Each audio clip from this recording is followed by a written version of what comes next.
삶을 복되게 하는 두 가지 은혜라는 제목으로 주의 말씀 함께 나누겠습니다. 이 세상에는 많은 사람들이 살아가고 있는데 어떤 사람은 복된 삶을 살고 있지만 어떤 사람은 복되지 못한 삶을 사는 사람도 있습니다. 복된 삶인가 복된 삶이 아닌가는 이렇게 분별할 수 있습니다. 닮고 싶은 사람, 끝이 아름다운 사람입니다. 저는 오늘 성경에 나온 인물 가운데서 바울 사도를 소개합니다. 이 사람은 많은 사람이 존경하고 닮고 싶고 끝이 참 아름다운 사람이었습니다. 이 바울 사도가 오늘 고린도 교인들에게 아주 고백하기를 이렇게 고백합니다. 나의 나된 것은 하나님의 은혜입니다. 나에게 베풀어 주신 하나님의 은혜는 헛되지 않았습니다. 나는 사도들 가운데 어느 누구보다도 더 열심히 일하였습니다. 그러나 이렇게 한 것은 내가 아니라 나와 함께 하신 하나님의 은혜입니다 라고 성경은 얘기하고 있습니다. 오늘 본문에서 이 사도 바울은 하나님의 은혜라는 말을 3번씩이나 얘기하고 있습니다. 우리는 이 땅에 살아가면서 복된 삶을 살아가기 위해서 바울 사도를 통해서 두 가지 은혜를 꼭 기억하고 살았으면 좋겠습니다. 첫 번째는 바울 사도는 오늘의 내가 여기에 있는 것은 하나님의 은혜였다라고 자기 신분을 은혜 안에서 찾고 있습니다.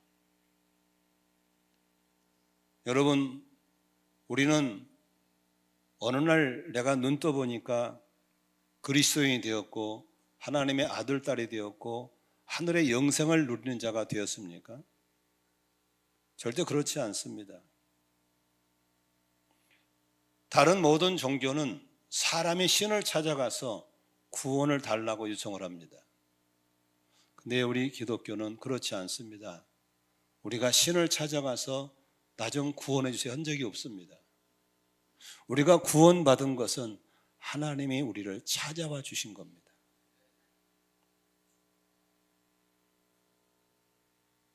찾아왔는데 우리가 똑똑해가지고 아이고 오셨어요 어서 오세요 그랬나요?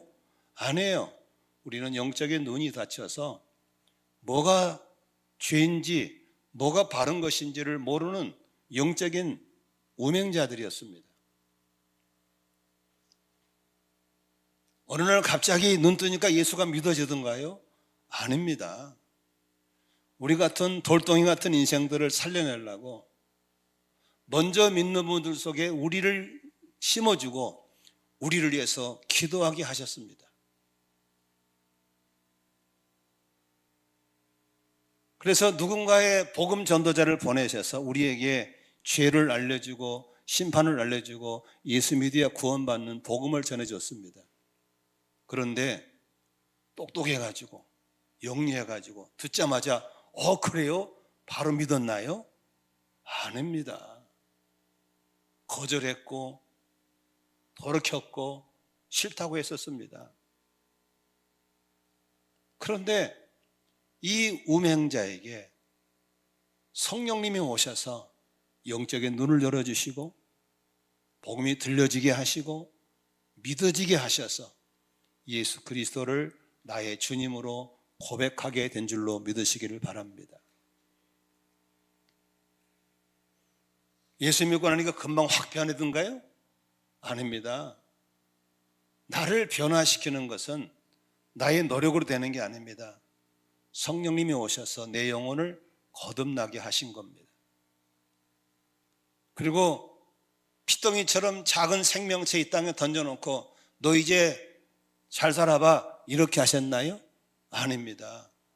하나님은 우리를 고아처럼 버려두지 아니하시고 하나님의 보혜사 성령을 보내주셔서 우리 안에 내주 하시면서 도와주시고 가르쳐주시고 넘어지면 일으켜 세워주시고 위로하고 격려하면서 이 구원받은 성도의 삶을 살아가게 하신 걸 믿으시면 아멘 하십시오. 가만히 돌아보니까 하나도 내가 한 게 없어요. 우리가 한 게 뭐 있어요? 그분이 찾아오셨죠. 복음을 전해주셨죠. 멍청하고 모르니까 깨닫게 해주셨죠. 믿어지게 하셨죠. 예수를 고백하게 만들었죠. 그분이 오셔서 우리와 함께 하심으로 지금까지 인도하시고 도와주시는, 우리를 자녀로 영생으로 불러주신 은혜가 얼마나 감사한지 아신 분만 한번 아멘 해보시기 바랍니다. 그래서 찬송가 속에도 하나님의 은혜로 이 쓸데없는 자 왜 구속하였는지 난 안다 모르겠다 모르는 거예요. 은혜가 아니면 설명이 안 되는 사람들이 성도들입니다. 은혜가 아니면 설명이 안 되는 사람이 바로 바울이었다고 고백하고 있는 겁니다. 나의 나된 것은 하나님의 은혜였다라고 얘기하고 있습니다. 어느 날 요한계시록 3장 20절에 보니까 보아라 내가 문 밖에 서서 문을 두드리고 있다. 그분을 오라 했나요? 문 좀 두드려 달라고? 아니에요. 그분이 나를 찾아오셔서 문을 두드린 거예요. 그래서 문을 열면 그분이 내게 들어오셔서 나와 함께 교제하게 되는 겁니다. 요한복음 1장 12절에서는 이렇게 말합니다. 그러나 그를 맞아들인 사람들, 그 이름을 믿는 사람들에게는 하나님의 자녀가 되는 특권을 주셨다. 문을 두드릴 때 그분을 맞아들였더니 하나님의 자녀가 되는 특권을 주셨다라고 했습니다. 이것이 누가 요청하거나 억지로나 강요한 것이었나요? 아닙니다. 요한복음 3장 16절에 보니까 하나님이 세상을 이처럼 사랑하셔서 사랑 때문에 하신 겁니다. 하나님이 우리를 모래알처럼 많은 사랑하셨기 때문에 나를 지목하여서 너는 내 거야 하고 우리를 찾아오셨고 문을 두드리셨고 우리가 마문을 열 때 들어오셔서 우리를 자녀 삼아주신 줄로 믿습니다. 요한일서 5장 11절에서는 하나님이 우리에게 영원한 생명을 주셨다. 영원한 생명을 주셨다라고 했습니다. 이 생명이 아들 안에 있는데 그 아들 예수를 내 안에 모시고 있는 사람들은 생명을 가지고 있고 하나님을 아들을 모시지 않는 사람은 생명을 가지고 있지 않다라고 했습니다. 예수님을 나의 삶 속에 주님으로 영접하시면 아멘 하십시다. 내 안에 영원한 생명이 있는 겁니다. 똑같은 달걀이지만 하나는 무정란, 하나는 유정란입니다. 무정란은 아무리 품고 있어봤자 병아리 안 나옵니다. 썩어버립니다. 그러나 유정란은 품고 있으면 20알은 만에 거기서 부활의 병아리가 나옵니다. 똑같은 사람 같지만 예수 있는 사람 영생이 있습니다. 예수 없는 사람 영생 없습니다. 누가 그렇게 우리를 만들었습니까? 여러분이 그렇게 지원했나요? 그렇게 해달라고 부탁했나요? 아닙니다. 우리가 한 거 아무것도 없습니다. 그분이 우리를 구원하시려고 당신의 종들에게 먼저 시키셔서 죄를 구원하고 싶다. 좀 죄를 부예하게 삼고 좀 기도 좀 해라. 누군가 날 위해 기도하게 만들었고 또 어느 날 복음 전도자에 감동 주셔서 내가 죄를 구원하려 죄를 찾아가서 복음 좀 알려줘라. 전도자가 오니까 웰컴 했나요? 가세요. 필요 없어요. 얼마나 핍박했습니까? 그래도 또 찾아오고 안 듣는 날에도 들려서 믿음은 들으면서 나기 때문에 어느 날 듣고 있을 때 성령이 찾아와서 내 돌 같은 마음을 녹여주셔서 믿어지게 만들고 믿으시면 아멘 하십시다. 믿는 순간에 휘가닥 바뀌어버렸습니까? 아니잖아요. 말씀이 들어오고 성령님의 역사로 어느 날 눈처럼 녹아지면서 이 돌 같은 마음이 녹아지면서 오늘 그리스도인의 길을 가게 되고 여기에 예배자가 되게 하신 것을 믿으시면 아멘 하십시다. 아무리 생각해도 나의 나된 것은 하나님의 은혜라는 말 외에는 아무런 설명할 길이 없어요.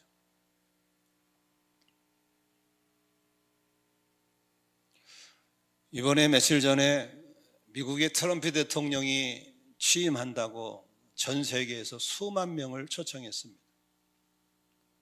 우리나라 사람들도 몇 사람 초청받아 갔다 왔는데 날씨가 너무 추워가지고 장소를 실내로 옮겼어요.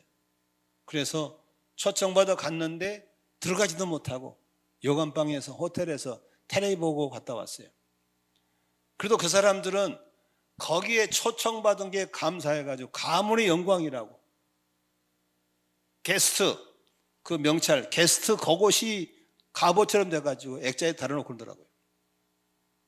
일국의 대통령이 취임했다고 초청받은 걸 그렇게 영광스럽게 생각하는데 만왕의 왕 되시고 만주의 두가 되시고 영원한 생명을 주신 하나님이 너 내 자녀 삼을 거야, 너 내 아들이야, 내 딸이야 하면서 그 까다로운 구원의 절차를 전폭적으로 그분이 다 주관하셔서 하나님을 아버지라 부르게 만들고 하나님을 예배하게 만들고 구별된 자리에 구별된 삶을 살게 하신 이 구원의 은총을 무엇으로 감사할 수 있겠어요?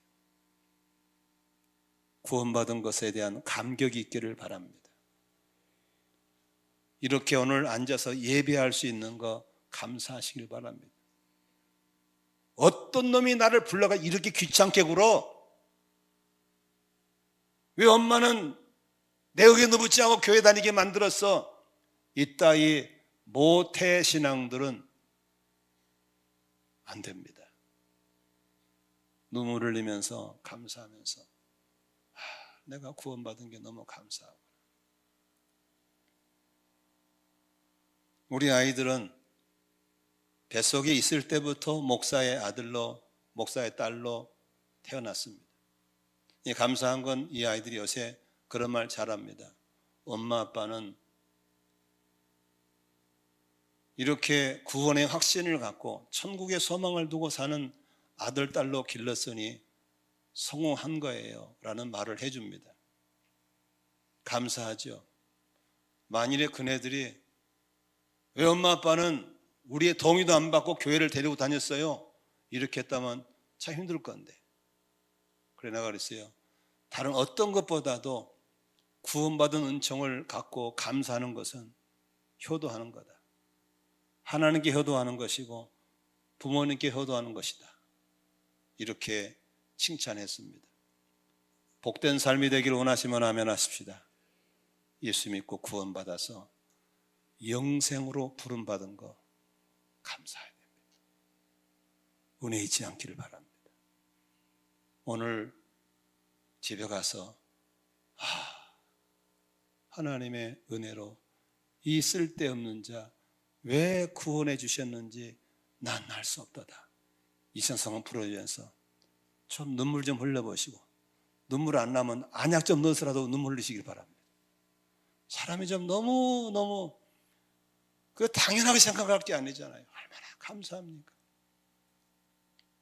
한번 생각해 보세요. 이 지구상에 이 넓은 지구상에 작은 토끼꼬리만한 나라에 대원군의 세국 정책으로 꽉꽉 막힌 나라에 누군가 이 나라에 이 어둠의 나라에 빛을 주기 위해서 복음을 주기 기도하게 만들었고 그리고 이곳에 선교사를 보내주는데 비행기가 어디 있어요? 옛날에 140년 전에 배를 타고 태평양을 건너고 대서양을 건너서 미국에서 캐나다에서 호주에서 영국에서 여기를 찾아오게 왔어요. 누가 반겨줬나요? 아무도 안 반겨줬어요. 오면 다 죽여버렸어요. 감옥에 넣어버렸어요. 와서 전염병을 다 죽었어요. 죽으면 안 보내, 또 보내고 죽어도 또 보내고 죽어 또 보내가지고 드디어 복음이 들어온 거 아닙니까? 들어와서 그네들이 성도들이 헌금해가지고 와서 이 지독하게 가난한 나라에 학교 지어주고 병원 지어주고 데리고 와서 유학시켜가지고 인물 만들어주고 이게 다 뭡니까? 은혜 아닙니까? 감사해야지요. 아멘이시죠? 저 북한 땅 독재자가 들어와가지고 십자가 다 내려버리고 교회 문 닫아라, 교회 불태워버리니까 깜깜하지 않습니까? 인공에서 찍어보면 남쪽은 불빛이 환하고 북쪽은 깜깜해요. 십자가 많다고 뭘 하지 마세요. 이 십자가 여기 꼽으려고 수많은 선교사 죽었습니다. 핍박당했습니다. 아멘이시죠? 오면 막 죽이고 얼마나 힘들었겠어요. 그래도 또 보내고 또 기도해주고. 누가 그렇게 하신 겁니까? 물론 성도들이 하셨겠지만 하나님이 그렇게 하게 하신 걸 믿으시면 아멘 하십시다. 은혜입니다. 여러분 그냥 눈 뜨니까 이렇게 예수 믿게 됐나요? 눈 뜨니까 저절로 교회 와서 앉아 있나요? 그냥 믿어지던가요? 아닙니다. 다 하나님이 하셨습니다. 아멘. 주님이 하신 겁니다. 일국의 대통령 취임에 추청받은 것도 좋아서 가문의 영광이라고 그러는데 만왕왕이 하나님이 우리를 이렇게 불렀으니 얼마나 감사합니까? 아멘. 저는 눈만 딱 뜨면 하나님이 내 아버지인 것 감사합니다. 내가 구원받은 것 감사합니다. 영생이 있음을 감사합니다. 천국이 있음을 감사합니다. 할렐루야. 우리도 복된 삶이 되기 위해서는 날마다 이런 구원의 감격, 영생의 감격, 부르심에 대한 감사가 있기를 주의 이름으로 축원합니다. 축원합니다. 두 번째 복된 삶이 가져야 할 은혜가 한 가지가 있습니다. 그게 뭐냐면 하나님은 이 땅에 우리를 구원하시고 너 알아서 살아 그렇지 않고 우리를 가장 가치 있는 삶으로 인도해 주셨어요. 가장 가치 있게 살아라. 보람 있게 살아라. 그것이 바로 그렇게 살기 원한다면 나를 따라라. 예수를 따르는 사람이 예수의 제자인 줄로 믿습니다. 예수님이 하던 일을 하고 예수님이 하던 정신으로 예수가 하던 성품을 가지고 따라가는 삶이 예수의 제자입니다. 예수를 믿고 구원받았는데 예수 따로 나 따로 사는 사람들은 아직 방황자입니다. 그러나 눈을 뜨고 보니까 예수님이 나의 왕이고 나의 주님이시고 이 땅에 내가 닮아야 할 분은 예수님이고 내가 따라야 할 분은 예수님이라는 사실을 깨닫고 나서 날마다 시간 날 때마다 예수님 닮기 원합니다. 예수님이 하던 건 나도 하고 싶습니다. 예수님 따르기 원합니다. 이런 마음을 주시는 분이 누굽니까? 바로 성령님이신 걸 믿으시기 바랍니다. 어느 날 내가 똑똑해가 책 보다 보니까 그러네 글로 가고 그런 게 아닙니다. 하나님이 나를 불러주신 겁니다. 영어로 calling이라 calling. 나를 불러주셨어요. 그리고 이렇게 바라라고 나에게 일을 맡기셨어요. 바울 사도는 사도행전 20장 24절에 이렇게 얘기합니다. 예수 믿고 구원받은 바울 사도는 같이 읽습니다. 그러나 내가 나의 달려갈 길을 다 달리고 주 예수께 받은 사명 곧 하나님의 은혜의 복음을 증언하는 일을 다하기만 하면 나는 내 목숨이 조금도 아깝지 않습니다. 뭐가 사명입니까? 목숨과 바꿀 수 있는 것이 사명입니다. 여러분들은 어느 길을 달려가고 있습니까? 다 각자 길이 있잖아요. 그런데 내 마음대로 길을 다는 사람은 갈팡질팡이 우왕좌왕이에요. 바다에 떠 있는 배가 다 같은 배 같아요? 저는 해군 출신이라 바다를 지키는 사람이었어요. 레이더에 보면은 배가 쫙 떠 있거든요. 그러면 해군들이 그 배를 다 보고 있는 거예요. 근데 배가 자기가 가야 할 길을 가는 배를 항해한다고 그래요. 그러나 갈 길을 못 찾고 떠돌아다니는 배를 표류한다고 그래요. 이 땅에 많은 사람들 가운데서 항해하는 인생이 있고 표류하는 인생이 있어요. 제가 양주였던 교회에 가서 세미나 받으면서 어떤 목사님 집에서 1박을 했어요. 근데 그 집 자녀들이 셋이더라고요. 근데 그 둘째 녀석하고 얘기가 붙었어요. 초등학교 5학년 아이인데 어느 날 눈 떠보니까 예수 믿게 됐더래요. 근데 왜 산지 모르겠대요. 초등학교 5학년 아이인데. 그래서 세상 사는 게 재미가 없을 때도 있고 재미있을 때도 있고 맨날 그런대요. 그래서 내가 그랬어요. 그한테 표류하는 인생과 항해하는 인생이 있다. 네 인생을 그렇게 그 넓은 바다에서 목적지 없이 바람 부는 대로 물결 친 대로 표류다 끝내기는 너무 억울하지 않냐?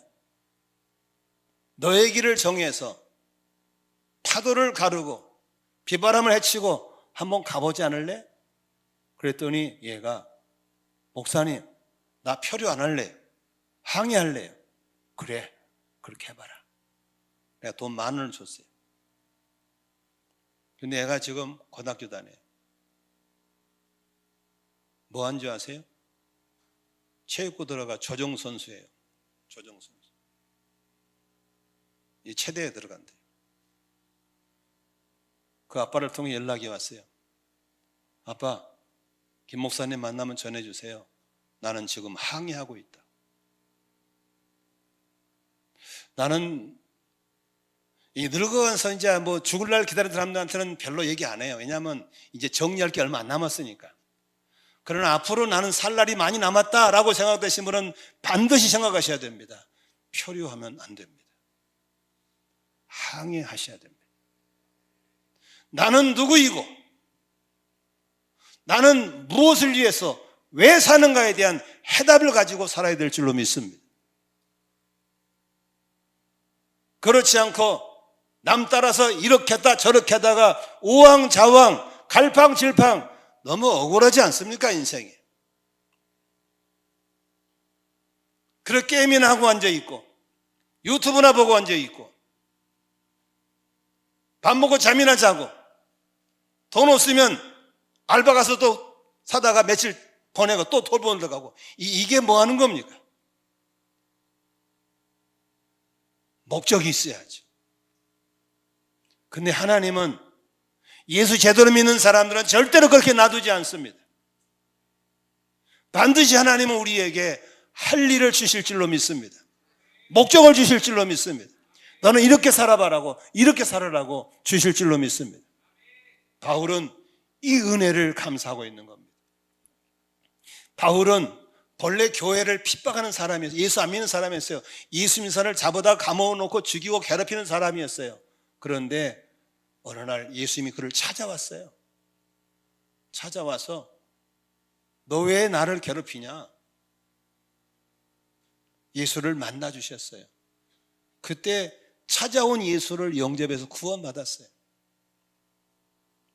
구원받고 나서 이제 그가 어떻게 살아야 될지를 모를 때 아까 얘기했잖아요. 그분이 사명을 주셨어요. 은혜의 복음을 전해라. 은혜로만 구원받는 이 복음을 전해라. 은혜로 부르시는 이 하나님의 사랑을 전해라. 그래서 바울 사도는 예스 하고 그때부터 갈팡질팡 우왕좌왕이 아니라 목적 있는 삶을 살게 됐어요. 이것이 바로 바울이 두 번째 고백하는 은혜였어요. 저의 얘기도 할게요. 저는 하나님 하자도 모르고 예수 예자도 모르는 집안에 태어났어요. 그러니까 기독교 혹은 종교건 아예 없어요. 우리 어머니가 좀 약간 종교적인 게 있어가지고 저 멀리 절간에 가서 내 동의도 없이 이름 걸어놓고 등 걸어놓고 가끔 복비로 다니는 건 알아요. 그 외에는 우리 집은 아무 없어요. 그런데 어느 날 초등학교 4학년 때 교회 다니는 직분자 아들이 저한테 교회 한번 가자고 그러더라고요. 그 왜 가냐고 그러니까 떡 준대요. 여러분 요새는 떡이 하도 하나님 우습게 보이지만요, 제 어렸을 때 떡은 엄청 귀했어요. 떡을 먹을 수가 없었어요. 근데 교회 가면 준다니까 그때 부활주일날 따져갔어요. 갔더니 하얀 백설기 하나 주더라고요. 실컷 졸다가 온 것만 기억나요. 그래서 떠가는 얻어먹은 그 죄값으로 나의 모든 생활 기록기는 4학년 이후부터 종교란이 불교에서 기독교로 바뀌었어요. 중학교 가도 종교 기독교, 고등학교 가도 종교 기독교, 교회는 여전히 부활절 성탄을 떡 먹으러 간 거 외에는 없어요. 군에 가서 해군 생활하다가 허리를 다쳤어요. 다리가 마비가 돼서 걸을 수가 없었어요. 병원에 입원해서 한 3년 동안을 해군에서 허리 병신 생활을 했어요. 온갖 방법을 다했지만 낫지 않았어요. 답은 평생 누워 지내더니 아니면 자살밖에 없었어요. 저는 자살을 하려고 마음먹었어요. 그래서 맨날 어떻게 하면 자살할까? 어떤 방법으로 자살할까? 목을 맬까? 약을 먹을까? 철도에 뛰어내릴까? 맨날 그런 것만 생각하고 하루를 보내고 있었어요. 그때 제게 들려온 게 복음이었어요. 어디 교회 가면 병이 많이 낫는다더라는 것이었어요. 저는 그래서 그래도 평생 수년 동안 종교를 기독교로 써놨기 때문에 그 교회를 찾아갔어요. 그리고 거기서 은혜를 받고 말씀을 읽다가 내 허리가 깨끗이 낫는 기적을 체험했어요. 저는 그렇게 살아계신 하나님을, 그 살아계신 말씀을 경험하고 나서 내 삶은 180도 바뀌었어요.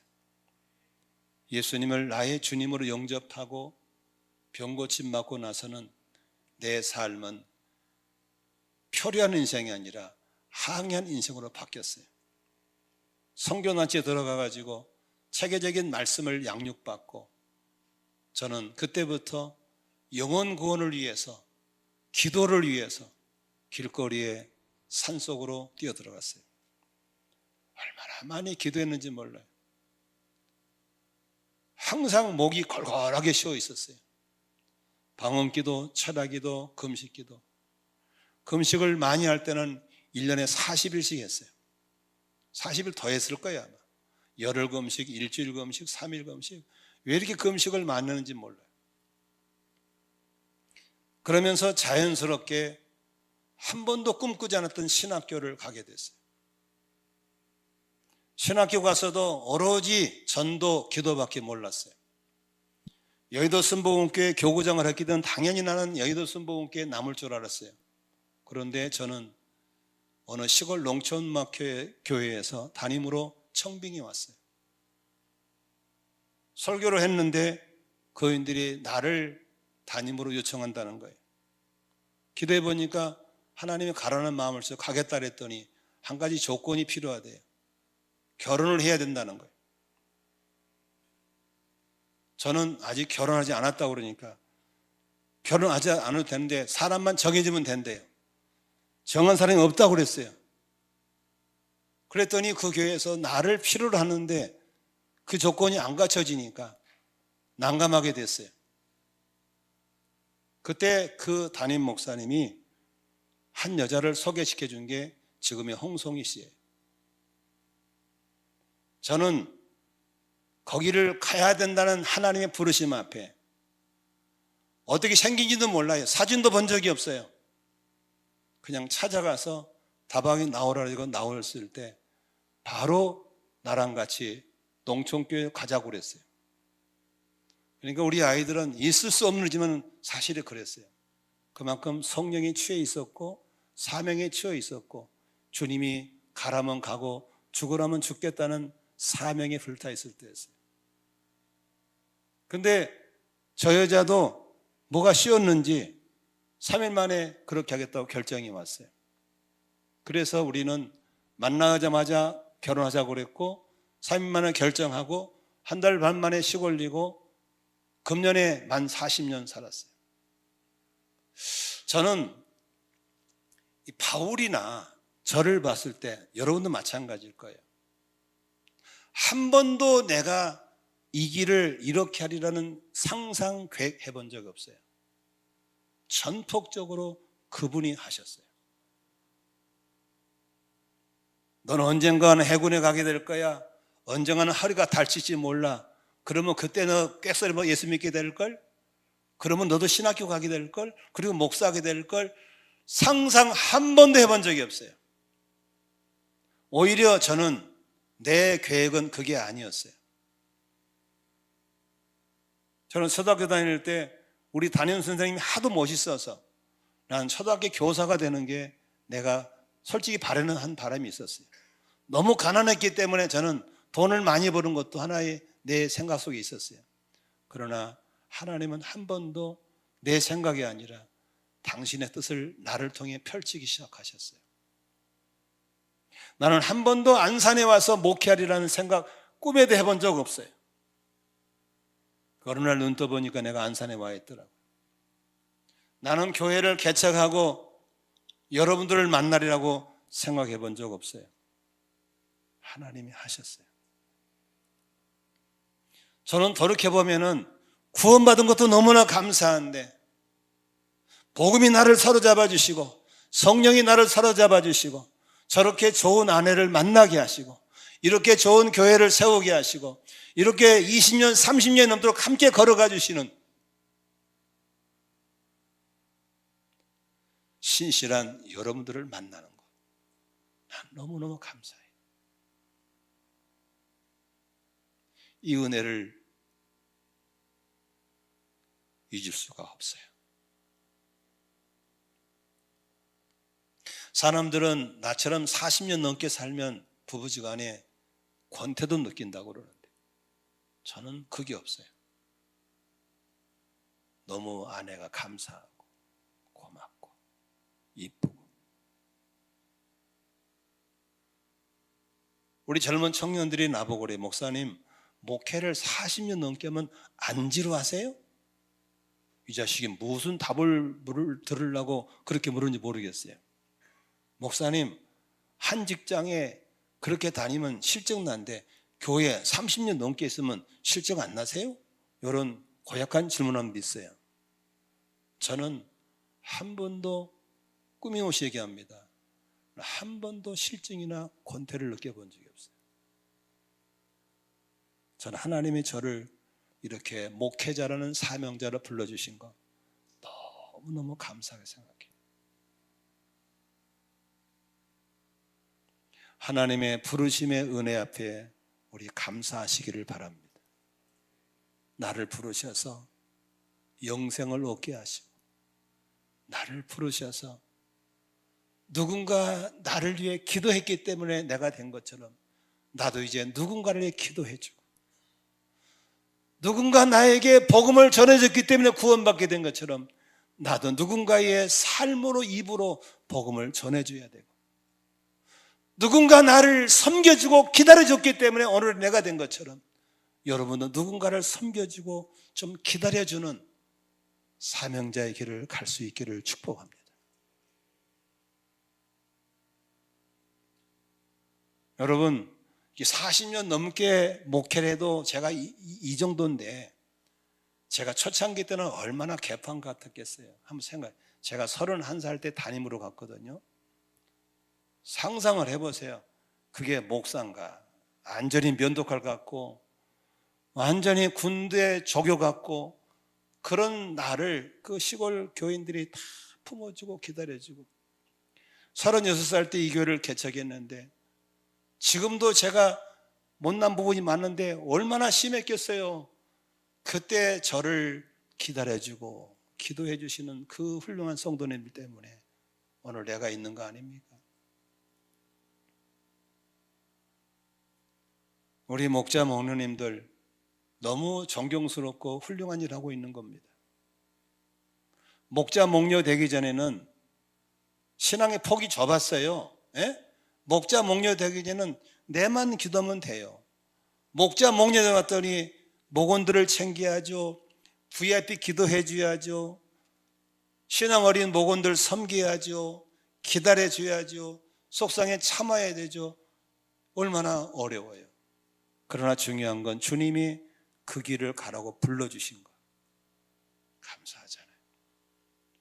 사명자의 삶을 살면 두 가지 복을 받습니다. 첫째로는 가치 있는 삶을 살 수 있어요. 세상에서 여러 가치 있는 일이 있지만, 돈 벌고 집 사는 것도 가치 있는 일이지만, 저 지옥 갈 영혼을 건져서 사람 만들어준 거 얼마나 가치 있습니까?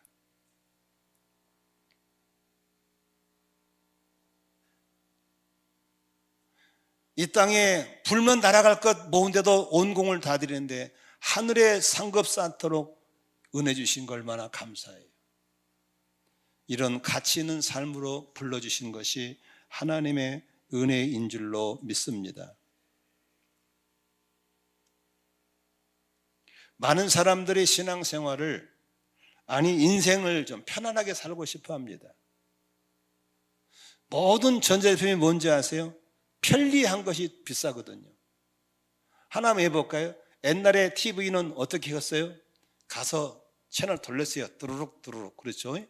그 다음에 편리한 게 리모컨이 나왔어요. 누르면 돼. 요새는 안 눌러. 그것도 일이라고 안 해. AI 불러가지고 뭐시기야 몇 번 틀어줘. 그러면 틀어줘.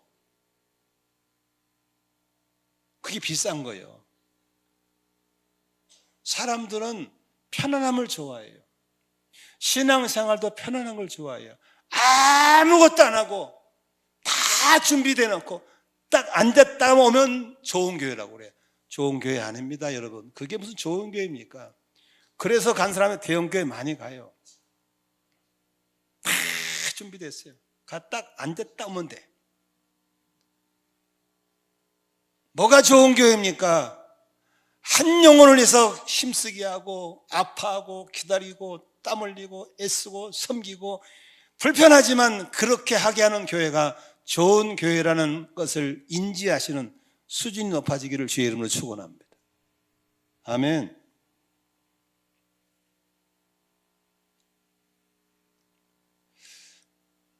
여기 보세요.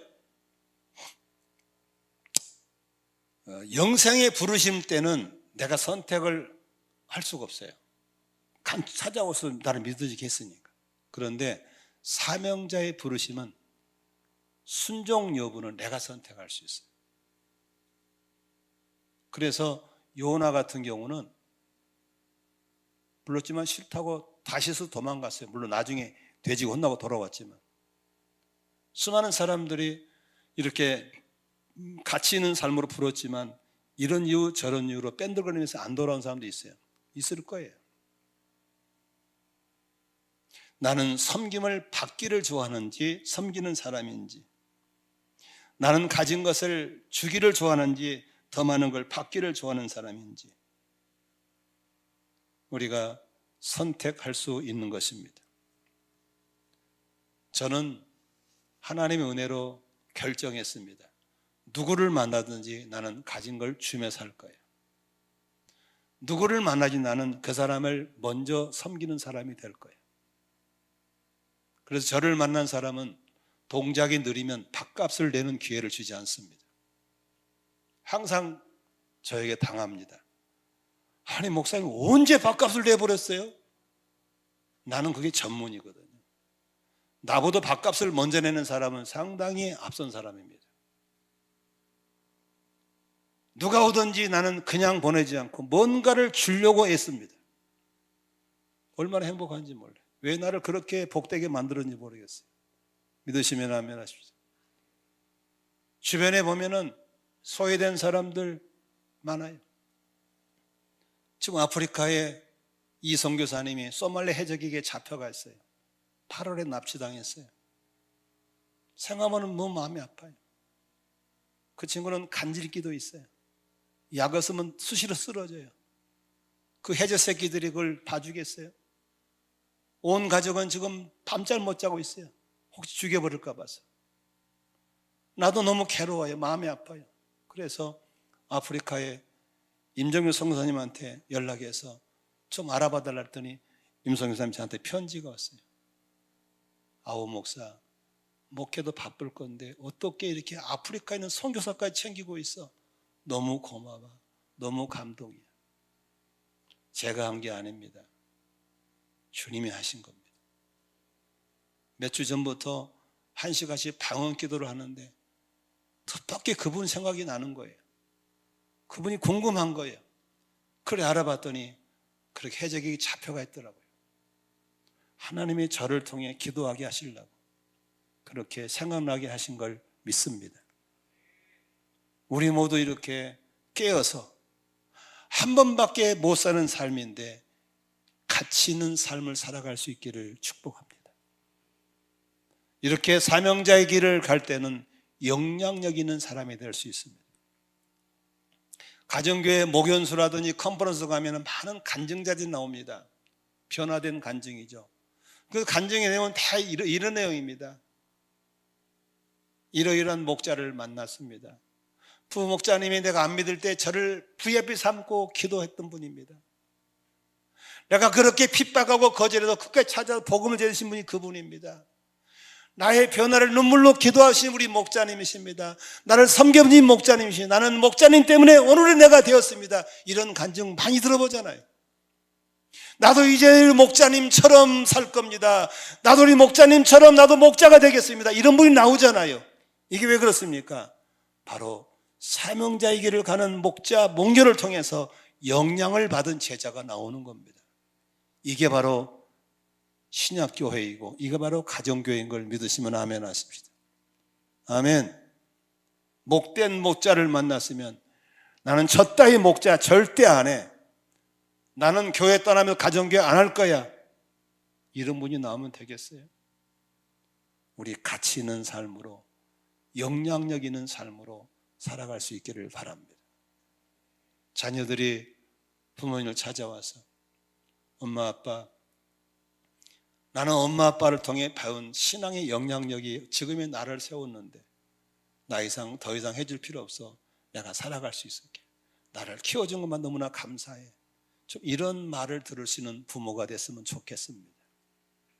아멘이시죠? 그런 교사가 될 수 있기를 주의 이름으로 축원합니다. 사명자로 부르심 받은 사람들이 꼭 가져야 할 두 가지 자세가 있습니다. 첫째는 충성입니다. 고린도 4장 2절에 보니까 맡은 자들에게 구할 것은 충성이다. 페이스풀입니다.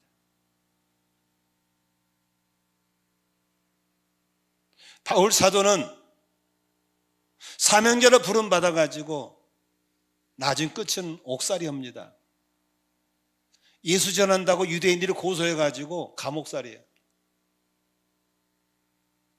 그래서 지방에서 2년 동안 감옥살이하고 상소했더니 로마에 가서 2년 동안 감옥살이합니다. 인생 끝난 거 아닙니까? 그런데 바울은 감옥에서 뭐 합니까? 감옥에서 간수들에게 간증하잖아요.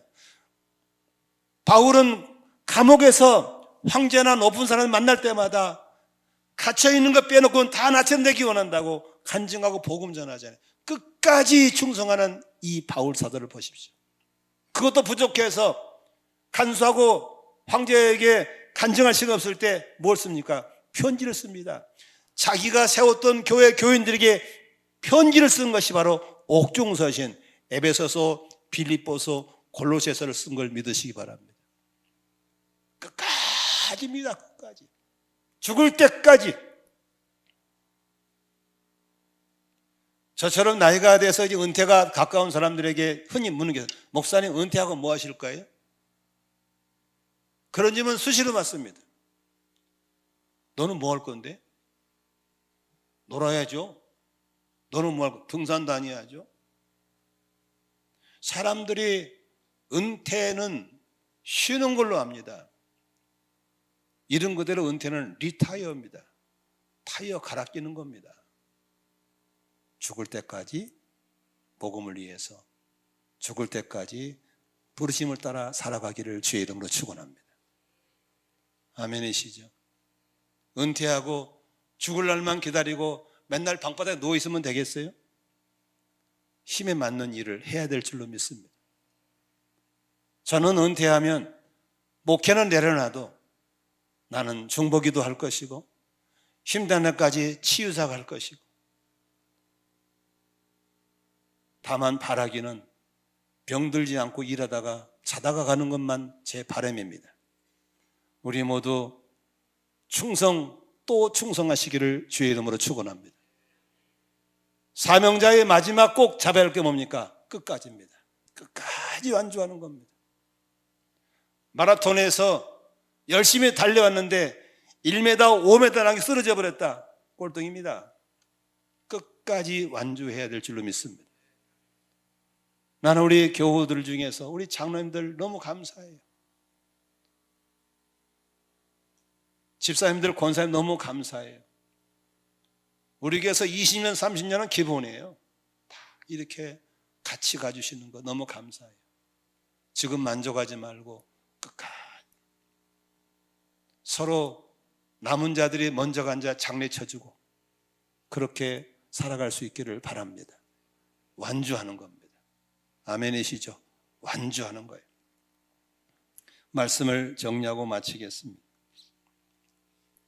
사람들은 우리를 이해하거나 기억하지 못할 수 있습니다. 40년 넘게 복음 전하면서 저한테 은혜 받고 살아온 성도들 저를 다 잊었을지 모릅니다. 그러나 하나님은 저를 잊지 않으실 줄로 믿습니다. 지지난주에 41년 전에 만난 윤용곤 선교사님 장례가 나서 갔습니다. 41년 전에 저는 시골 목회 가난한 목사로 있었고 그분은 의사로 있었습니다. 저희 군에 79개 교회가 있는데 그때는 의료보험이 안 되기 때문에 아프면 꼼짝없이 병원에 못 갑니다. 너무 비싸기 때문에. 근데 소문에 의하면 어느 병원 의사가 가면 다 공짜로 고쳐준다는 말을 듣고 슬기줄기 데리고 갔습니다. 그게 2년이 되었습니다. 가면 항상 약도 그냥 주고 그냥 고쳐주고 꼭 짜장면 사서 보내줬습니다. 그분이 파킨슨병 걸려서 고생하시다가 세상을 떠나셨습니다. 우리 슬기 결혼식 때도 오셨습니다. 그분이 그런 말씀을 하십니다. 수많은 사람들을 공짜로 고쳐줬는데 김영길 목사님 가족만 40년 넘도록 관계를 이어오고 있습니다. 다 잊어버린 거예요. 목자 여러분, 목련 여러분, 여러분이 수고한 거 목원들이 몰라도 괜찮아요. 주님이 아시면 돼요. 주님이 기억하시면 돼요. 아멘. 그래서 제가 그분의 영정사진도 그랬어요. 선교사님 고생하셨습니다. 아무도 선교사를 기억 못해줘도 저만 대표로 왔어도 하나님은 선교사님을 기억하실 겁니다. 믿으시면 아멘 하십시오. 우리 그렇게 살다 갈 수 있기를 바랍니다. 나의 삶이 복된 삶, 사람들이 부러워하고 닮고 싶어하는 그런 삶을 살다가 마치고 싶으신 분 한번 아멘 하십시다. 바울처럼 삽시다. 바울처럼 전적으로 찾아오셔서 구원하신 영생의 부르심을 감사했습니다. 그리고 가장 가치 있는 삶으로 불러주신 그 주님 앞에 감사했습니다. 그리고 그는 디모데후서 4장 7절 8절에 이렇게 고백하면서 인생을 마칩니다. 같이 한번 읽겠습니다. 나는 선한 싸움을 다 싸우고 달려갈 길을 마치고 믿음을 지켰습니다. 이제는 나를 위하여서 의의 면류관이 마련되어 있으므로 의로운 재판장이신 주님께서 그날에 그것을 나에게 주실 것이며 나에게만 아니라 주님께서 나타나서 삼하는 모든 사람, 즉 저와 여러분에게도 주실 것을 믿으시면 아멘 하십시다. 우리 바울 사도처럼 구원에 부르시는 주님, 사명결합 부르시는 주님 앞에 충성하고 완주하면서 가장 가치 있는 삶으로 영향력 있는 사람으로 살아가기를 바라고, 주보에 써있는 평진도 세미나 보셔서 함께 다녀올 수 있기를 바라고, 생산 마치신 분들 내가 언제 갈 거냐니까 많은 분들이 금년에 간다고 그랬거든요. 제가 지켜보고 있을 테니까 다녀 은혜 받고 오셔서 우리 모두 아름다운 삶에 동참하시기를 주의 이름으로 축원합니다. 축원합니다. 기도하겠습니다.